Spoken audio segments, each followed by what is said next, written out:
Yay! So we have another episode of Becoming Cosmically You podcast, and today we've got the amazing Karen on with us. So, Karen, let us know where you're from and where did your journey begin with what you're doing now? Hiya. Well, I'm from Sheffield in South Yorkshire. Um, my journey started a long, long time ago. I come from a family of psychics, of mediums. My mum's actually a medium, although I don't believe any of us are not.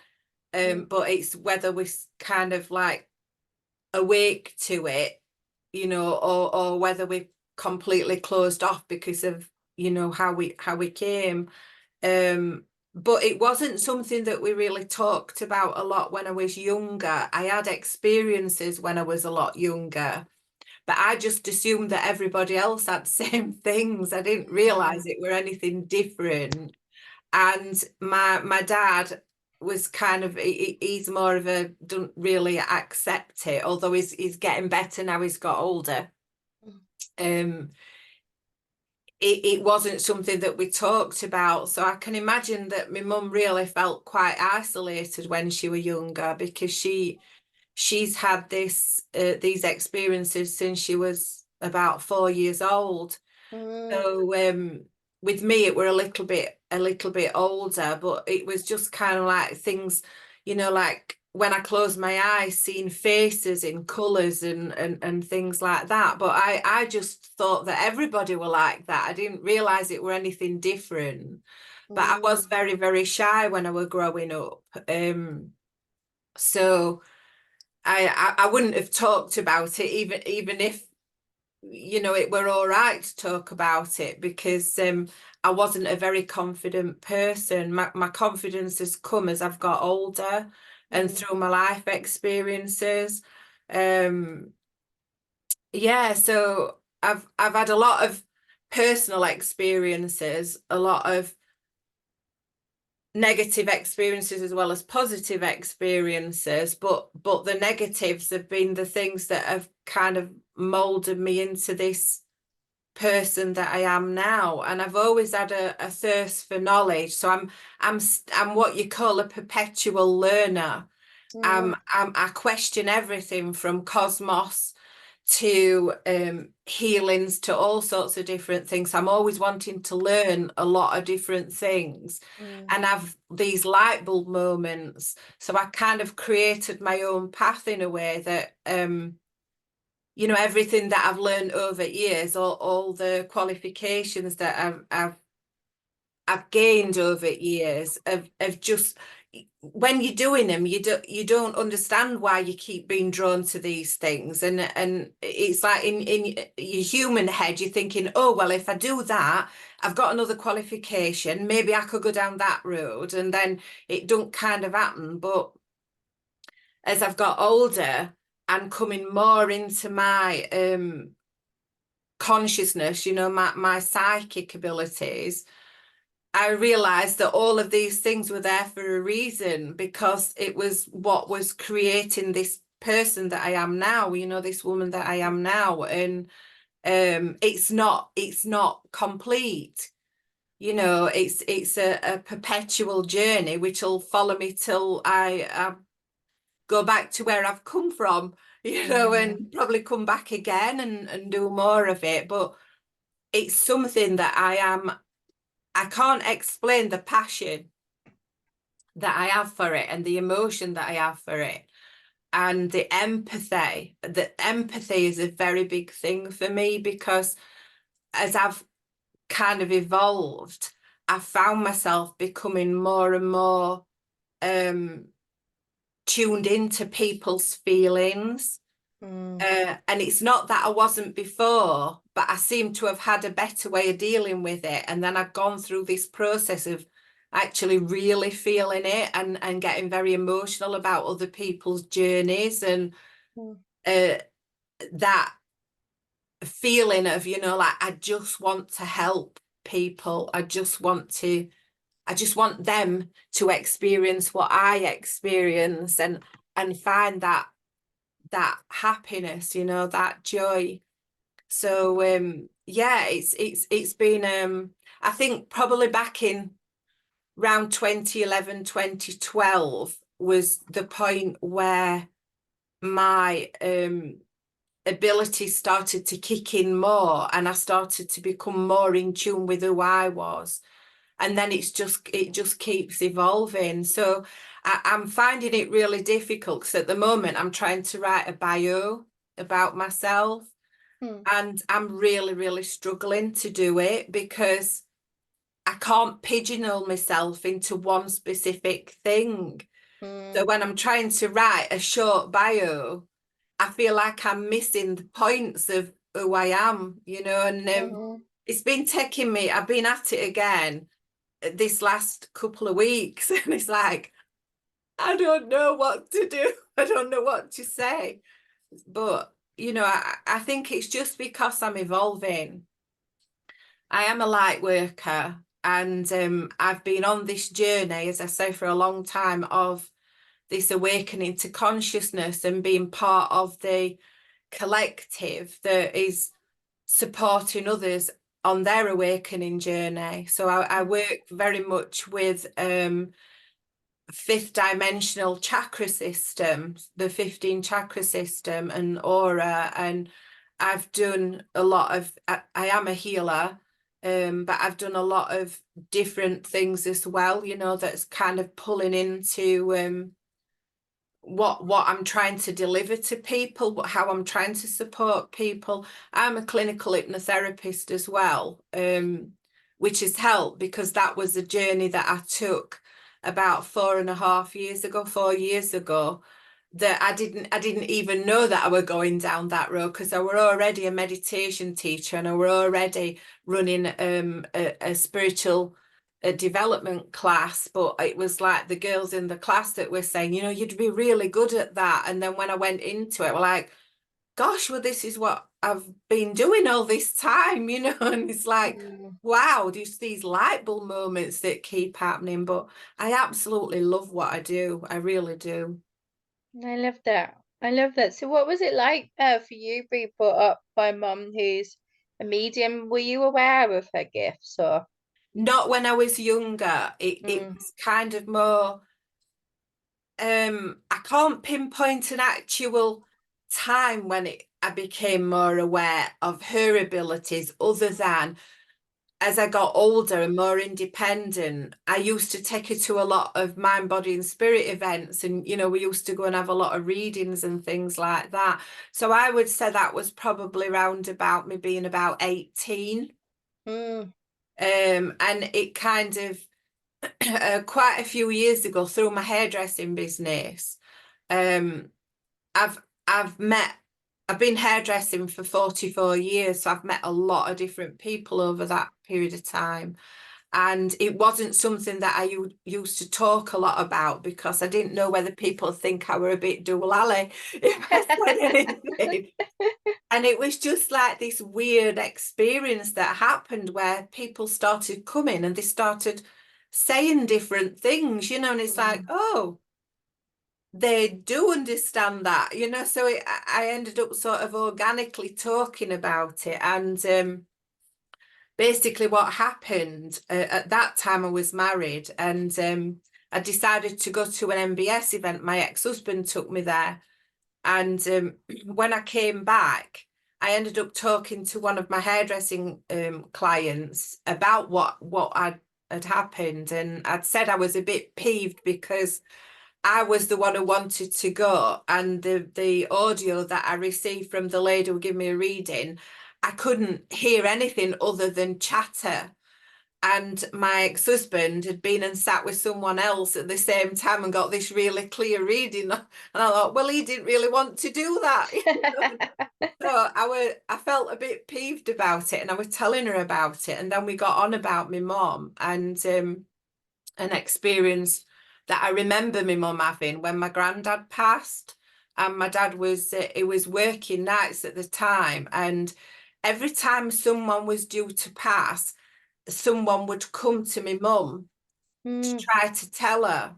And on this particular occasion, there was this tall man that had appeared at bottom of a bed, and she was frightened, so she tried to pull covers over her head, and he was trying to pull the covers off her to try to tell her. And it was actually my granddad that were passing, which was my dad's dad. And at midnight, my dad came in from work and told her that he'd passed away. He'd had to come home early because he'd passed away. And she said, I know. But at the time, she didn't understand who this person was, this energy was. And when it all came out, it was actually her guide. I remember his name. His name was Michael Maloney. And he treated her like his child. You know, he used to sit on the settee with her and put his arms around her, and it really made her feel safe. And obviously we all know that over time you get many guides, you know, as you're moving down that path and progressing. And I was talking to this client about it, and then it come to light that she was actually a healer and a medium. And we ended up, it was really weird because she'd actually been to the same dancing school when my mum was young, and their paths had crossed as children. And then it kind of all come back round again, and I was like the conduit of them meeting up. One of our very, very best friends. So what we used to do was we used to sit once a month, myself, this lady and her daughter, who's also a medium, and my mum, and we used to do sessions, you know, to tune in and get spirit to come and have chats with us. So we've had some really, really good laughs with them, and some really strange experiences as well, because at that time my mum used to do transfiguration, where they literally came into a body. My mum's quite a small person, so it was scary in some respects, because you know, if you got a really tall man trying to fit himself into my mum's body, and was kind of watching her stretching and doing before she could speak, and she would feel, you know, what they had passed with. But as time went on, her guides then changed it. So now when she goes into that place, it's a very organic thing. You know, we could be talking in class and then turn around and my mum's got her eyes closed, and we're like, oh, she's channeling. Have you got a pen and paper? You know, because when they start talking, you can't remember everything, you know, that they say. And I've done some channeling myself as well, but I don't feel comfortable sort of standing in front of, you know, big crowds and doing things like that. Mine's sort of more, I'm conscious, but I speak, you know, through my guides. You know, they give me the information and then I pass it on. I'm not into sort of doing, you know, what other mediums do, which I take my hat off to them. I think it's brilliant, but I don't want to sort of sit there and say, oh, I've got a message from so and so or whatever. A lot of my guidance is coming from a higher perspective, in respect of it's about this consciousness, this awakening, and this journey that we're going through, and helping people to build their light. So and my mum's pretty much on that road as well, so it's lovely because I've got support, and now I can support her, so we can have a lot of, you know, really philosophical conversations about things, and pick things apart and try to understand them better. I do know in a past life that I do know quite a few of my past lives, but I do know in one of my past lives I was an apothecary, and so I've kind of gone down that route of healing, and I'm very into organic things and alternative therapies and things like that, and very passionate about it as well, including on my dogs. So Yeah. Oh anybody yeah. can have some. Yeah, you've got to help your furry friends, haven't you, around you? Because when we expand, they expand as well, and they need as much healing as we do. Yeah, definitely, definitely. My And I don't see any of us on any different level. I mm, just think we're all soul energy. you know, that have chosen different paths to come down. And I think that's where a lot of people, you know, they get misguided because they're disrespect of that animal kingdom. And it's not just the animal kingdom, it's you know, it's nature, it's all of everything.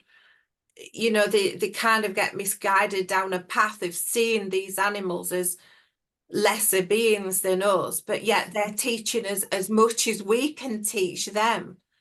And I Yeah. think we have to respect them for that and show that love, you know, that unconditional love that they give us. My dogs particularly, I mean, I've had dogs all my life from being very, very young. So I think about 50 years, you know, I've had dogs in my life, and my grandparents had them as well. Um, and the dogs that I've had more recently have seen me through a lot of traumatic times. So I'm just so grateful that I've got them with me, and I wish they could live as long as me. But who knows what the future brings? Well, yeah, they'll reincarnate, won't they? I mean, both of my, well, one of my cats is a human soul in a cat body, and the other one has been through a lot of trauma that I helped her with. But it's quite fascinating when you see a human in a cat body, because I'm always like reassuring my cat that she can't have certain things now. Like Yeah. I'm like, I know you really want the human food, but it's not good for your cat body. And she's always like moaning at me, but I want it, but I want it. I'm like, I'm really sorry. You can have a little bit, but you can't eat as much human food as you did when you were a human. It's just Yeah. fascinating when you can communicate with your animals.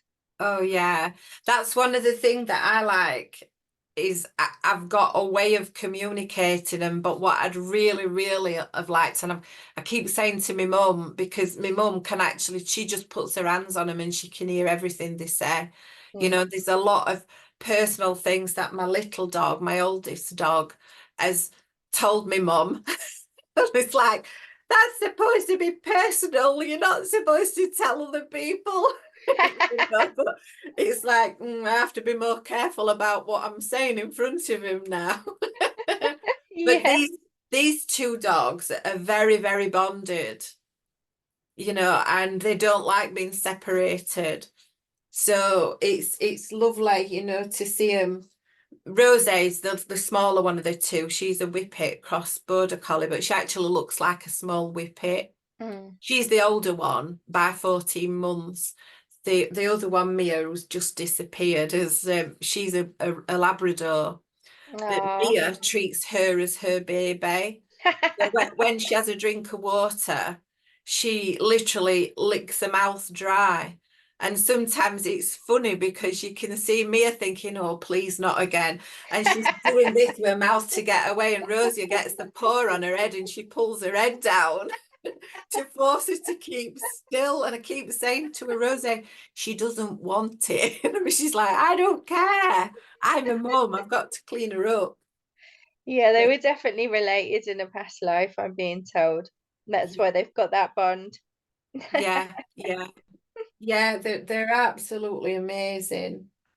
But Oh. I kind of miscalculated because Rosie, she had to go into vets the day after New Year's Day, and she had to have an anaesthetic, and I was really worried about her because I thought she was coming up 12 in April.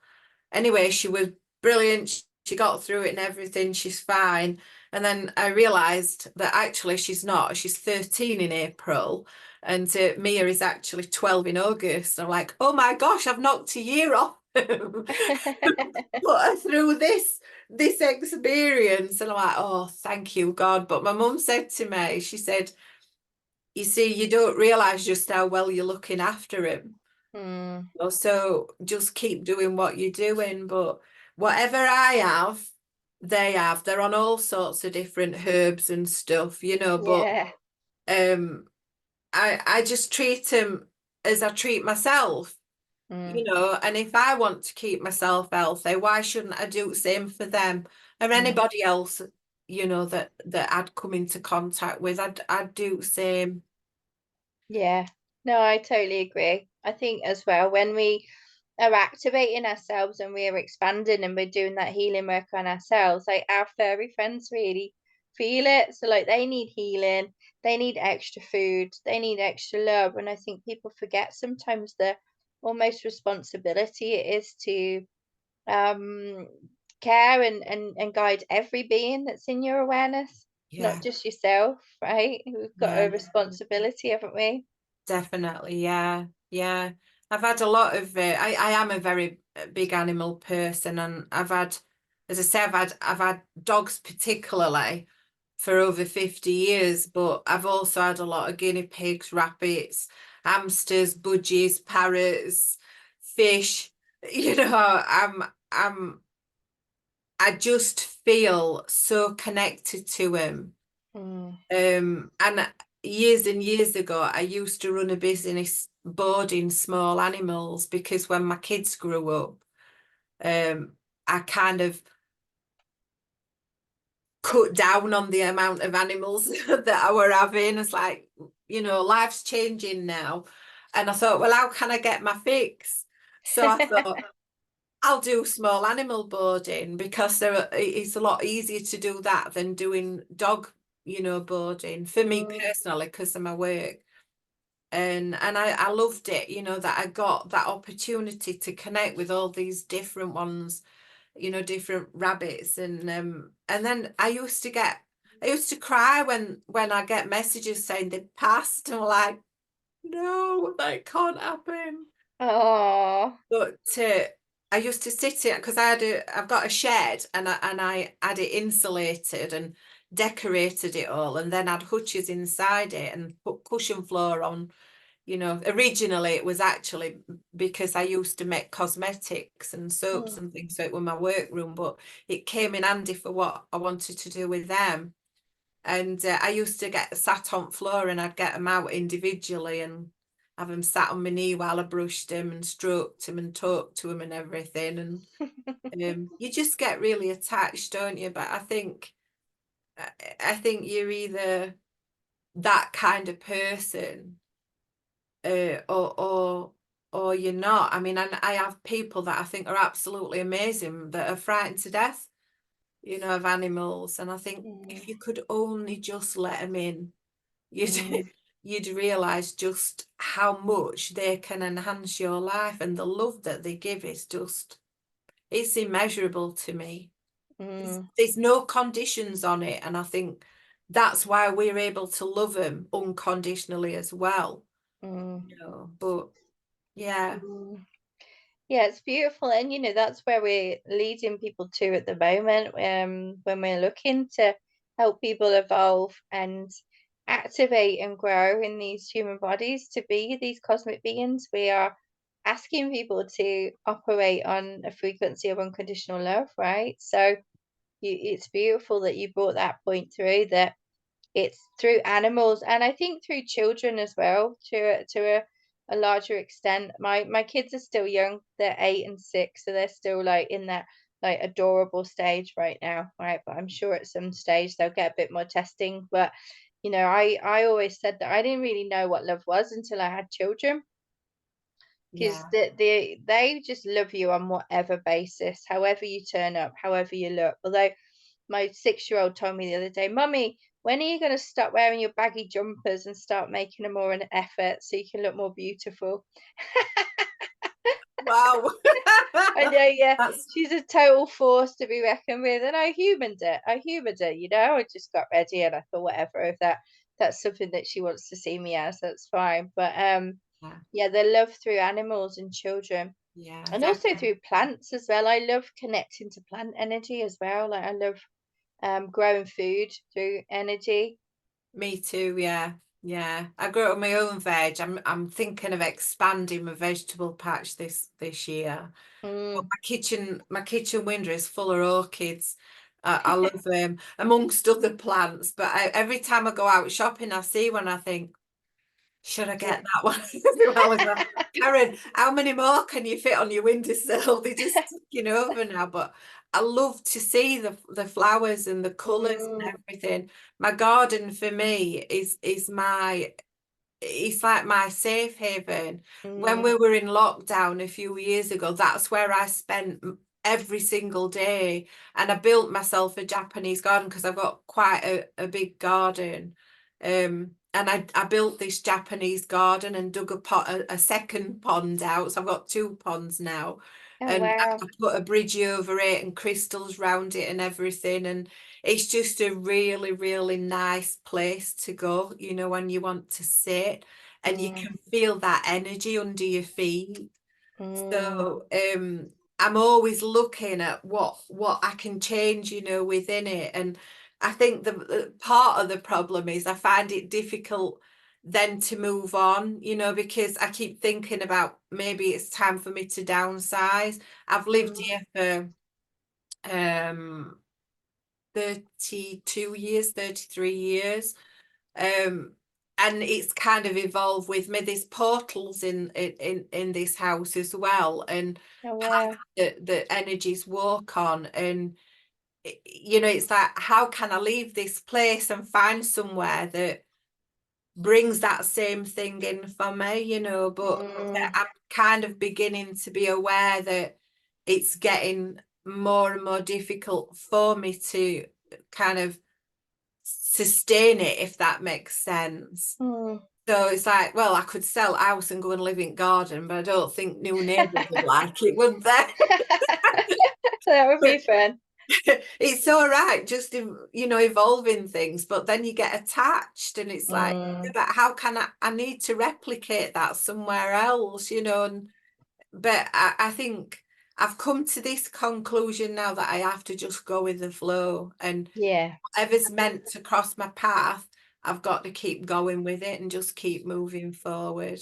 I actually adopted two children Oh wow. when I was in my 20s. I had infertility tests and everything, and basically was told that there was nothing wrong with me, but go away and keep trying, and it never happened. So I decided to adopt. So both of my children are grown up now. But you know, that in itself brought me a lot of life lessons and a lot of understanding about love, Mm. you know, and what is unconditional love. Mm. And I remember, you know, when I saw my daughter, my first adoption, and I remember that, you know, that feeling and coming out thinking I'd got to leave her and crying about it, because it was like that feeling were there. And then the same thing happened with my son, although my son was a lot younger, and his experiences were, you know, I don't really want to go into it, but they were difficult circumstances. But you know, I understand from a different perspective how it doesn't matter whether, you know, they are naturally your children or not. You Mm. are just a caretaker of this soul, you know, helping someone to be birthed into this life, to start their own personal journey of evolving and learning and growing and experiencing. And I remarried years later, and went back down the infertility path again, and I did actually have IVF, but unfortunately I lost it. So Mm. I understood more then, you know. It's like this Mm. evolution that keeps happening to me, and these experiences, which is really funny, because when I'm doing any work with anybody, and then they start talking to me about their experience, and then I'm thinking to myself, gosh, I've been there, I've Mm. experienced that. And I think, how can one person have been through so many things, Mm. and why, you know, Mm. why did I come for that experience? Understanding now as I've got older, last year I had my 60th birthday, so it's like 60 years of evolving Mm. and understanding more of why I'm here, and what I'm meant to be doing, but still finding that place of, how do I explain myself? Mm. You know, I got into doing MBS events about 2 years ago. I'm actually on one in not this weekend, but following weekend, 27th, 28th of January. It's the first one of this year, and I do talks there now. But some of that has kind of like organically happened through things that I've done in my past.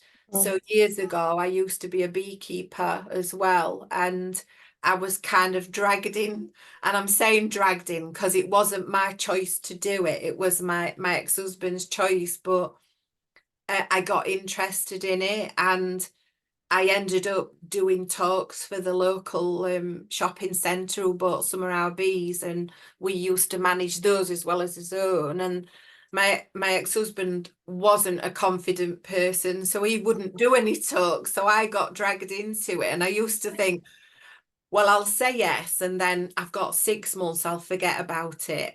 And then like day before I was due to go, it's like, oh my God, what am I going to do? I'm so nervous. And da, da, da, da. But I go and I do it because I knew my craft. Yeah. You know, and I think that's a point to make in everything that you go through and you experience.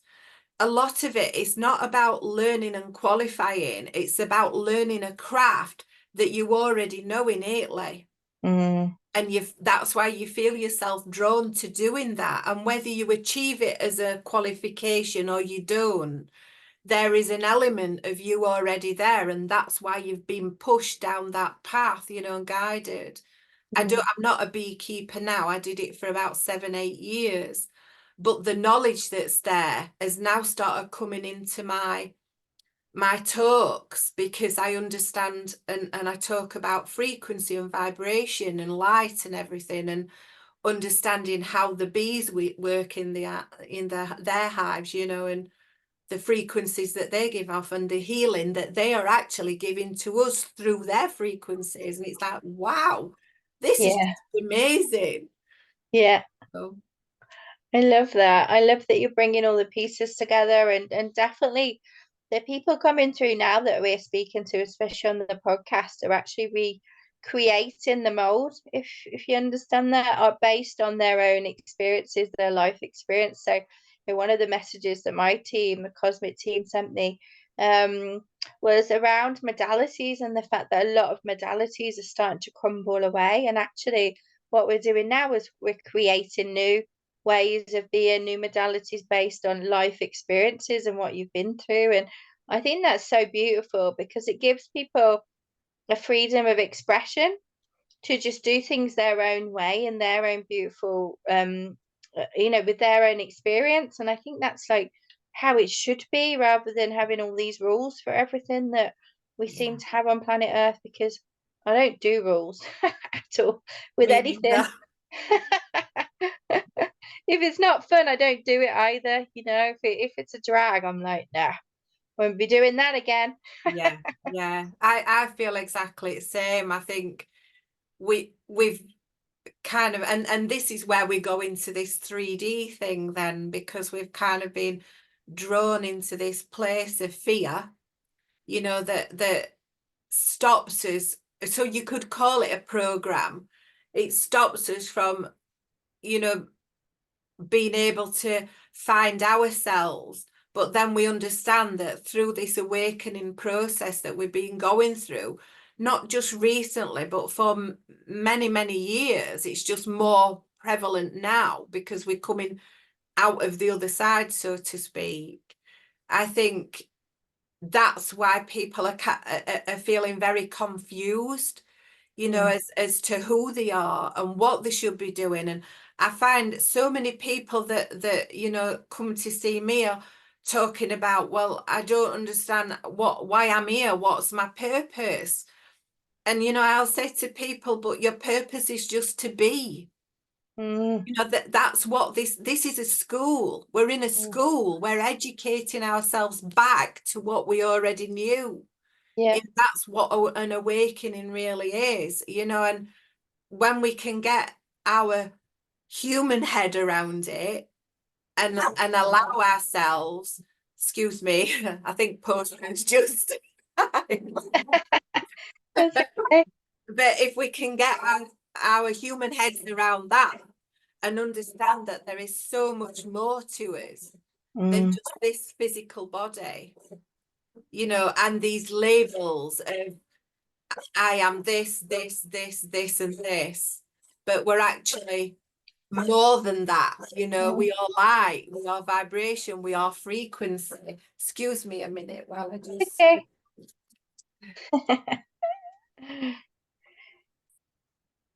Sorry about that. I think my That's dad's okay. just come downstairs. Oh, that's okay. This is real life. Yeah, it's real life, all right. Yeah. Story of my life. Yeah. But yeah, I feel humble and I feel very honoured to be part of that collective that is helping other people, you know, and in that process, I'm still learning about me, you know, and I'm evolving as well. Yeah. So And that's a beautiful point. You know, this work never ends. It's what we say all the time. We are limitless beings. There are no limits to our expansion, and within that, there are no limits to the work either. And either that could be a very empowering thing because if you do a bit of work, you get a result, you get a bonus, you get a benefit. Or to few people, that will be a very disempowering thing, like, oh God, I thought I'd been through this already, but you know, it's all there for our development. It's a positive thing. It's a beautiful, and it's a beautiful time to be alive, right? The amount of opportunities we've got now to connect with people yeah, all around the world yeah, in an instant, on social media, on the internet. You know, it can be a blessing and both a curse, but I see it as such a beautiful opportunity to connect people all around the world with the same message. definitely, You know, definitely. Yeah. so where can people find you, Karen, if they want to stalk you and get to know a bit more about what you offer? So Professional stalking, obviously. We don't want any weirdos. no, well, I've just had somebody clone me this morning Oh, have again on you? Facebook, Oh, but you should be I've been flattered. getting quite a few messages on my business page, which is Beautiful Minds Hypnotherapy Mm, on Facebook, but also Karen Goodwin on Facebook. So I'm on TikTok, Instagram, and I'm on YouTube as well. I'm going to be doing some exciting new things with a friend of mine, Andrew Harvey, who is Frequency 101. We mm, are preparing to create some workshops working with light and healing and vibration. But we're in the incubating stage at the moment. So it's like watch this space. I'm mm. kind of chomping at the bit and I'm waking up every morning with all these channelings of information and like, right, I need to write this, I need to write this, I need to write this, and then go about my daily business, think I've forgotten what they said now. So I have to keep writing things down. But yeah, I do have a website, but at the moment the email address on it is not connecting for some reason. So I'm just telling people they can contact me through Messenger Mm. or WhatsApp, you know, through my mobile number. I do card readings, soul card readings, and I read charms as well. So I kind of I interconnect them with my coaching and my healing and everything. So you get I'm working in the vortex basically, Yeah. manifestation. So yeah, how to contact me other than that? Um, I think probably the main way is to get me through Facebook Mm. as Karen Goodwin. If you go onto that one, and you'll see the other one because they're both interconnected. I do videos on there as well, and share affirmations every morning. Beautiful. I So love yeah, that. and it's just kind of like watch this space. I'm evolving into something. What? I have no idea yet, but Yeah. keep going. And aren't we all as well? You know, that's the point. So thank you for that, Karen. What I'll do is when we post your podcast, we'll include all your links and whatnot, whatever you want us to share, so people can find you easily. Okay. once they've watched the podcast. We'll share you on our Facebook and whatnot as well. And I'll just start recording now. I'm going to thank our readers and our listeners and our watchers, and then we'll just have a quick chat. All right, Thank cool. you. Thank Thank you you. so much for being here.